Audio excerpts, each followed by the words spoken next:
Sobat Maestro, sesaat lagi kita akan bersama-sama mengikuti program Suara Gembala bersama Pendeta Cheng Kim Guan dari GBT Bukit Moria. Selamat mendengarkan.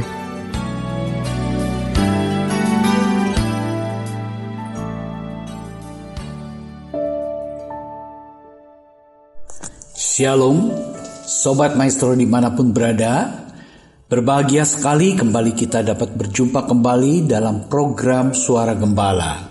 Saya, Pendeta Cheng Kim Guan, mengajak kita untuk sama-sama merenungkan ayat-ayat firman Tuhan yang akan kita awali terlebih dahulu dengan doa. Mari kita masuk di dalam doa. Maha besar Allah pencipta khalik langit dan bumi, Allah yang sangat mengasihi kami, yang kami kenal di dalam nama Tuhan Yesus Kristus. Saat ini kami kembali menghadap tahta anugerah-Mu, sebab kami rindu akan kebenaran firman-Mu. Kiranya Tuhan mengurapi dan memberkati setiap pribadi yang mempersiapkan hati dan pikirannya untuk bersekutu dengan kebenaran firman-Mu. Tuhan juga urapi perlengkapi hamba-Mu yang tanah liat ini dengan hikmat marifat daripada Allah Roh Kudus, sehingga kami, baik yang menyampaikan kebenaran firman-Mu, baik yang mendengarkan firman-Mu, mendapat sesuatu yang memberkati kami semua yang bersumber daripada Allah Roh Kudus, yaitu kebenaran firman-Mu. Sebab firman-Mu itu makanan bagi pertumbuhan iman percaya kami. Terima kasih Tuhan, berbicaralah kepada kami semua, sebab kami siap menerima berkat firman-Mu.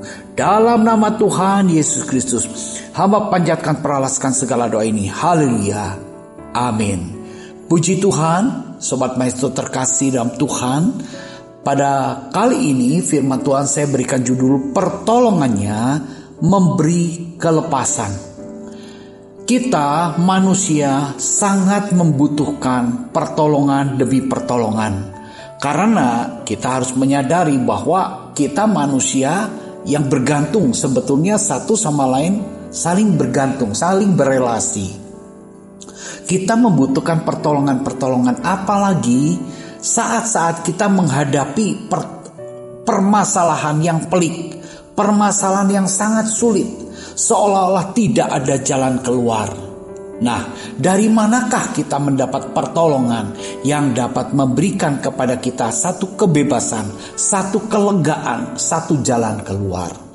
Ibu bapak saudara terkasih, melalui perikop yang akan kita renungkan bersama, yang terambil dari Kisah Para Rasul 12 mulai ayat yang ke-1. Di sana judul perikopnya yaitu Petrus dilepaskan dari penjara. Petrus, murid Tuhan, mengapa dia sampai di penjara? Apa penyebabnya? Ya, kita akan lihat di dalam perenungan hari ini cara Tuhan bekerja memberikan pertolongan bagi Petrus. Puji Tuhan. Kita akan lihat di dalam Kisah Para Rasul 12 mulai ayat 1 sampai dengan ayatnya yang keempat. Kira-kira pada waktu itu Raja Herodes mulai bertindak dengan keras terhadap beberapa orang dari jemaat. Ia menyuruh membunuh Yakobus, saudara Yohanes, dengan pedang. Ketika ia melihat bahwa hal itu menyenangkan hati orang Yahudi, ia melanjutkan perbuatannya itu dan menyuruh menahan Petrus. Waktu itu hari raya roti tidak beragi. Setelah Petrus ditangkap, Herodes menyuruh memenjarakannya di bawah penjagaan 4 regu, masing-masing terdiri dari 4 prajurit. Maksudnya ialah supaya sehabis Paskah ia menghadapkannya ke depan orang banyak. Ibu bapak saudara terkasih, kita melihat bahwa Petrus, Rasul Yesus Kristus, dia ditangkap oleh Herodes. Apa salahnya Petrus? Jelas kita tahu Petrus bersalah di mata Herodes karena Petrus memberitakan Injil, memberitakan berita keselamatan. Jadi jelas Petrus ini dipenjara bukan karena mencuri, bukan karena korupsi, bukan karena membunuh atau kesalahan-kesalahan pribadi lainnya. Tetapi Petrus ini ditangkap Herodes karena kesalahannya di mata Herodes, yaitu dia memberitakan Injil. Herodes adalah penguasa kerajaan. Raja, dia orang yang berkuasa. Dan dikatakan di dalam ayat yang ke-1, kira-kira pada waktu itu Raja Herodes mulai bertindak dengan keras terhadap beberapa orang dari jemaat. Dari jemaat Tuhan. Dari anggota tubuh Kristus. Nah, kita mesti tahu dulu. Herodes penguasa raja. Yang diganggu, yang dianiaya, yang diperlakukan secara keras, yaitu jemaat Tuhan, anggota tubuh Kristus. Dan dikatakan di dalam ayat yang kedua, Herodes menyuruh membunuh Yakobus. Yakobus itu salah satu rasul, murid Tuhan. Dengan apa? Dengan pedang. Jadi Herodes ini melakukan kekuasaannya, bertindak menganiaya jemaat Tuhan sampai membunuh salah satu rasul. Ketika Herodes melakukan itu, ternyata direspon banyak dengan sukacita oleh orang-orang Yahudi. Ketika ia melihat bahwa hal itu menyenangkan hati orang Yahudi, ia melanjutkan perbuatannya untuk menahan Petrus. Ibu bapak saudara terkasih, Herodes ini dapat kita gambarkan seorang penguasa, dia kejam, dan dia senang sekali ketika dia dapat sanjungan, dapat support daripada orang-orang Yahudi yang juga membenci ajaran Kristus. Merasa dia dapat angin, nah lalu Herodes melakukan tindak selanjutnya, yaitu menangkap Petrus. Di dalam ayat yang keempat, setelah Petrus ditangkap dengan mudahnya, ya karena Petrus itu ditangkap ya dengan mudah. Karena murid-murid Tuhan itu adalah orang-orang yang lugu, orang-orang yang polos. Dia tidak bersiasat dan tidak melarikan diri, tetapi begitu mudahnya Petrus ditangkap. Tetapi kita melihat penjagaan terhadap Petrus begitu luar biasa. Menangkap seorang Petrus tetapi dijaga sama 4 orang, dibagi dalam 4 regu. Kira-kira demikian, ya. Itulah alasannya Petrus dipenjara. Nah, kita akan melihat bagaimana cara Tuhan memberikan pertolongan atas Petrus yang ditangkap, melepaskan Petrus. Caranya bagaimana? Kalau kita lihat di dalam Kisah Para Rasul 12 ayat yang ke-5, demikianlah Petrus ditahan di dalam penjara. Tetapi jemaat dengan tekun mendoakannya kepada Allah. Puji syukur kepada Tuhan. Jemaat Tuhan, tubuh Kristus tampaknya lemah. Tetapi dia punya kekuatan karena dia memiliki Allah yang tanpa batas, Allah yang maha kuasa. Dari sebab itu, apa yang dilakukan jemaat? Tidak demo. Tetapi apa? Mereka berdoa, mereka sehati berseru kepada Allah. Allah yang mana? Allah penguasa kerajaan surga. Untuk menghadapi tekanan intimidasi yang dilakukan oleh penguasa kerajaan dunia, yaitu Herodes, jemaat Tuhan dia bersatu berseru tekun mendoakan Petrus kepada Allah. Ini yang dilakukan jemaat. Jadi melakukan satu upaya. Tampaknya tidak ada artinya, tetapi kuasa doa itu sungguh dahsyat. Di dalam ayat yang ke-6b, ya, Kisah Para Rasul 12 ayat 6b. Petrus tidur di antara 2 prajurit, terbelenggu dengan 2 rantai. Selain itu, prajurit-prajurit pengawal sedang berkawal di muka pintu. Ini Petrus. Petrus di penjara. Di penjara dia bisa tidur. Dikatakan Petrus tidur di antara 2 prajurit. Jadi Petrus di tengah-tengah, kiri kanan prajurit. Dan lebih dari itu, terbelenggu. Petrus terbelenggu, tangannya terbelenggu dengan prajurit yang sebelah kanan dan prajurit yang sebelah kiri. Dalam keadaan sesak demikian, dalam keadaan terbelenggu, terjepit demikian, Petrus masih dapat tertidur. Luar biasa, ibu bapak saudara terkasih. Dapat tenang. Sekalipun dia menghadapi intimidasi, tekanan, masalah yang begitu pelik.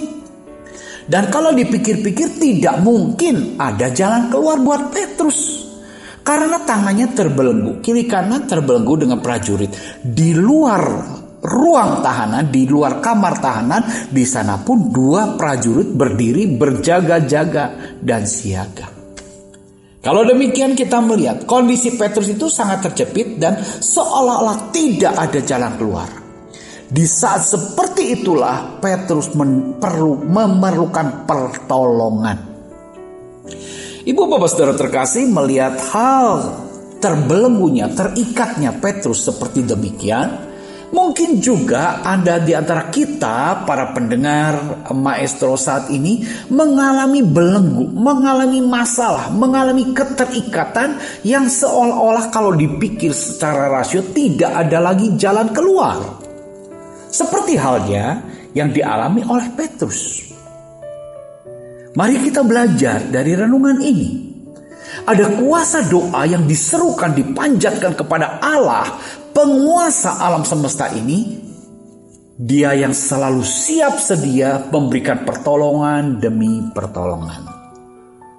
Jadi bagi orang-orang percaya selalu ada jalan keluar. Seberat apapun, sesulit apapun masalah yang sedang membelenggu. Mungkin kita terbelenggu dengan kelemahan tubuh kita karena kesehatan kita terganggu. Sekarang ini kan zaman pandemi. Banyak sekali orang meninggal dunia karena COVID. Terbelenggu sakit penyakit sampai akhirnya harus mengakhiri hidupnya. Ada juga orang terbelenggu karena masalah-masalah ekonomi. Banyak juga orang terbelenggu karena masalah di dalam rumah tangga yang tak kunjung selesai. Mari kita mau tengadah ke atas sebagaimana jemaat Tuhan waktu itu dalam tekanan penguasa kerajaan, penguasa dunia. Tetapi mereka berseru kepada Allah yang penuh kuasa tanpa batas. Di dalam Kisah Para Rasul 12 ayat yang ke-7, tiba-tiba berdirilah seorang malaikat Tuhan dekat Petrus, dan cahaya bersinar dalam ruangan itu. Malaikat itu menepuk Petrus dan untuk membangunkannya. Katanya, "Bangunlah segera." Maka gugurlah rantai itu dari tangan Petrus. Ibu bapak saudara terkasih, ketika doa dipanjatkan, Allah bertindak. Tiba-tiba berdirilah seorang malaikat Tuhan dekat Petrus. Tuhan yang Maha Kuasa itu mengutus malaikatnya untuk menghampiri Petrus, untuk membebaskan Petrus. Dan dikatakan di sini, bangunlah segera, maka gugurlah rantai itu dari tangan Petrus. Ibu bapak saudara terkasih, kuasa perkataan malaikat, kuasa perkataan utusan Tuhan membebaskan belenggu yang mengikat Petrus. Maka gugurlah rantai itu dari tangan Petrus. Luar biasa. Ini baru malaikat yang berbicara, utusan Tuhan. Apalagi kalau Tuhan yang berbicara. Kuasa perkataannya dahsyat. Amin. Ini yang terjadi. Malaikat Tuhan berbicara, diutus Tuhan untuk memberikan pertolongan pada Petrus, dan itu tepat pada waktunya. Ya, Petrus dilepaskan dari penjara secara ajaib. Kita lanjut di dalam ayat yang ke-8. Lalu kata malaikat itu kepadanya, "Ikatlah pinggangmu dan kenakanlah sepatumu." Ia pun berbuat demikian. Lalu malaikat itu berkata kepadanya, "Kenakanlah jubahmu dan ikutlah aku." Itu perintah-perintah yang dikatakan oleh malaikat. Dan saat itu Petrus tidak tanya A, tidak tanya B, siapakah engkau, mengapa begini, mengapa begitu, tidak. Tetapi Petrus mentaati sepenuhnya apa yang dikatakan oleh utusan Tuhan, yaitu malaikat itu. Ini menunjukkan perlunya kerjasama. Malaikat memberi perintah, Petrus pelaksana perintah. Ini kerjasama. Kita mesti lihat, mesti tahu, ibu bapak saudara terkasih. Dalam hal ini malaikat Tuhan tidak gendong Petrus, bawa lari Petrus, tidak. Tetapi mereka ada kerjasama antara utusan Tuhan, yaitu malaikat, dengan Petrus yang mau dibebaskan dari belenggu penjara. Di dalam ayat yang ke-9, lalu ia mengikuti malaikat itu keluar, dan ia tidak tahu bahwa apa yang dilakukan malaikat itu sungguh-sungguh terjadi. Sangkanya ia melihat suatu penglihatan. Puji syukur pada Tuhan. Petrus mengalami pengalaman dengan Tuhan melalui pertolongan malaikatnya secara luar biasa. Sepertinya di luar kesadaran. Tetapi itulah tuntunan Roh Kudus yang membawa Petrus mengikuti. Puji syukur pada Tuhan. Ketika Tuhan menyatakan kuasanya, ketika Tuhan ingin memberikan pertolongan, kadang-kadang kita juga harus terlibat kerjasama di dalam maksud-maksud Tuhan, memenuhi perintah-perintah Tuhan. Petrus mengikuti apa yang dilakukan oleh malaikat. Di dalam Kisah Para Rasul 12 ayat 10, setelah mereka melalui tempat kawal pertama dan tempat kawal kedua, sampailah mereka ke pintu gerbang yang menuju kota. Pintu itu terbuka dengan sendirinya bagi mereka. Sesudah tiba di luar, mereka berjalan sampai ke ujung jalan, dan tiba-tiba malaikat itu meninggalkan dia. Nah, di dalam ayat yang ke-10, pintu-pintu semua terbuka. Kawal pertama, kawal kedua, sampai pintu gerbang besi menuju kota. Pintu itu terbuka dengan sendirinya bagi mereka. Di sini kita betul-betul kalau kita renungkan cara Tuhan menolong Petrus yang seolah-olah tidak mungkin bisa dibebaskan dari belenggu penjara di bawah tekanan perintah langsung Herodes, penguasa kerajaan dunia ini. Ternyata Tuhan punya kuasa jauh lebih dahsyat. Kita mesti kagum akan kuasa Tuhan ini. Kita mesti yakin dan percaya akan kuasa Tuhan ini. Maka jemaat berselati berseru kepada Tuhan. Dan Petrus bekerja sama dengan malaikat Tuhan untuk dia keluar dari belenggu penjara. Sampai di ujung jalan, tiba-tiba malaikat itu meninggalkan dia. Artinya Tuhan sudah selesai mendampingi Petrus, dan silakan Petrus melanjutkan apa yang harus engkau lakukan di dalam tuntunan kudus. Silakan engkau bekerja. Ada kalanya kita kembali harus melakukan aktivitas kita setelah Tuhan menyelesaikan pertolongannya. Setelah Tuhan menyatakan segala kuasanya. Di dalam ayat yang ke-11, dan setelah sadar akan dirinya, Petrus berkata, sekarang tahulah aku benar-benar bahwa Tuhan telah menyuruh malaikatnya dan menyelamatkan aku dari tangan Herodes dan dari segala sesuatu yang diharapkan orang Yahudi. Sekarang tahulah aku. Puji syukur pada Tuhan. Di tengah kesadaran Petrus setelah dia di luar penjara, dia tahu, sekarang tahulah aku. Ini menunjukkan satu pengalaman baru bagi Petrus.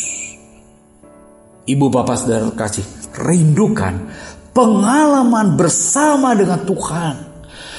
Pengalaman menikmati kuasa Tuhan, menikmati kuasa pertolongan Tuhan. Mujizat itu tetap ada dan nyata sampai saat ini. Puji syukur kepada Tuhan. Kita harus percaya ini. Tuhan berpihak kepada kita. Mari kita berseru memohon pertolongannya. Kapan? Ketika kita menghadapi belenggu-belenggu permasalahan. Mungkin bukan masalah real yang kita nyata alami. Ada masalah-masalah dosa yang mengikat kita. Kita perlu akui, kita perlu selesaikan, kita perlu mengalami pembebasan. Tuhan sanggup memberikan pertolongan bagi kita. Atau bahkan mungkin juga ada di antara kita yang terbelenggu oleh ikatan-ikatan obat-obatan narkoba. Mari kita berseru. Pertolongan Tuhan memberi kelepasan, memberi kebebasan. Petrus dibebaskan dan tidak sampai di situ. Mari kita lanjutkan. Musuh dikalahkan di dalam ayat yang ke-18. Kisah Para Rasul 12 ayat yang ke-18. Pada keesokan harinya gemparlah prajurit-prajurit itu. Mereka bertanya-tanya, apakah yang telah terjadi dengan Petrus? Gempar tuh prajurit-prajurit. Kunci pintu tidak rusak, belenggu juga terurai tanpa ada bekas-bekas gergaji dan lain sebagainya.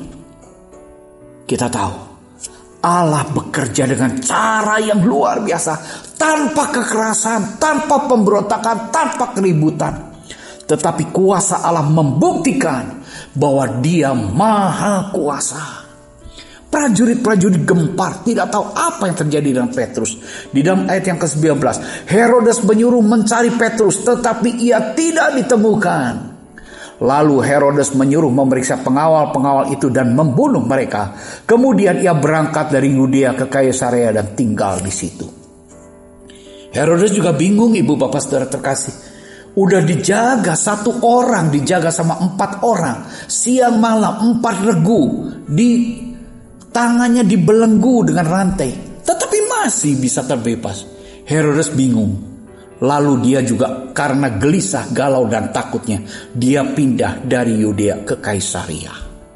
Itu dilakukan. Dan kalau kita lihat di dalam ayat yang ke-23, Kisah Para Rasul 12 ayat 23, dan seketika itu juga ia ditampar malaikat Tuhan karena ia tidak memberi hormat kepada Allah. Ia mati dimakan cacing. Herodes ditampar malaikat Tuhan. Bukan tangan Tuhan yang menampar, baru malaikat Tuhan yang menampar. Matinya begitu mengerikan, yaitu apa? Mati dimakan cacing. Itulah penguasa kerajaan dunia. Kita punya Allah adalah penguasa kerajaan surga. Kita umat tebusan yang ditebus oleh korban Yesus Kristus. Untuk apa? Menjadi umat miliknya. Mari ibu bapak saudara terkasih, andalkan pertolongan daripada Tuhan. Sebab Dia akan membebaskan kita. Dia akan memberikan pertolongan kepada kita secara ajaib. Mari kita bermitra, kita bekerja sama dengan Allah melalui tuntunan firman-Nya. Kita tahu sekarang Allah turut bekerja untuk mendatangkan kebaikan bagi orang yang mengasihi Dia, bagi orang yang mentaati, bagi orang yang hidup dalam rencananya. Selalu ada jalan keluar. Puji Tuhan, pertolongan Tuhan adalah pertolongan yang sempurna. Dia sanggup membebaskan kita dari segala jenis keterikatan kita. Mari kita bereskan hidup kita untuk diperkenan Tuhan, untuk mendapat pembebasan, untuk mendapat pengampunan, agar di tengah dunia yang hiruk pikuk dan galau serta menakutkan ini, kita tetap memiliki ketenangan sebagaimana Petrus di penjara, tapi dia dapat tenang tidur dengan nyenyak. Itulah damai sejahtera yang Tuhan berikan kepada orang yang mengandalkan dan menanti pertolongan daripadanya. Puji syukur pada Tuhan. Tuhan memberkati. Mari kita berdoa. Terima kasih Tuhan untuk pertolongan Tuhan melalui firman-Mu pada saat ini, memberkati kami semua. Tuhan menolong kami semua agar kami makin diteguhkan oleh firman-Mu, iman kami makin berserah dan pengandalan kami makin penuh kepada Tuhan, penyerahan hidup kami makin penuh akan Tuhan, sebab kami percaya Tuhan perhatikan kami. Tuhan siap memberikan pertolongan, dan bagi Tuhan tidak ada perkara yang mustahil. Biarlah Tuhan pertolongan-Mu membebaskan kami dari segala masalah yang membelenggu kami saat ini. Terima kasih Tuhan, terima kasih Bapa. Dalam nama Tuhan Yesus Kristus hamba panjatkan peralaskan segala doa ini. Haleluya. Amin. Puji Tuhan, Tuhan memberkati kita semua, sebab kita umat tebusan Tuhan yang sangat dikasihi Tuhan. Shalom.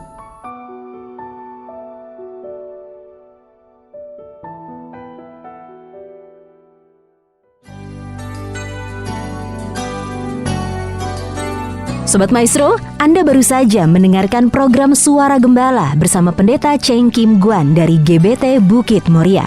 Dengan tempat ibadah Jalan Bojong Raya Komplek Permata Indah, Blok J nomor 24 Bandung. Phone 0822 1614 3298. Terima kasih atas kebersamaan Anda. Tuhan Yesus memberkati.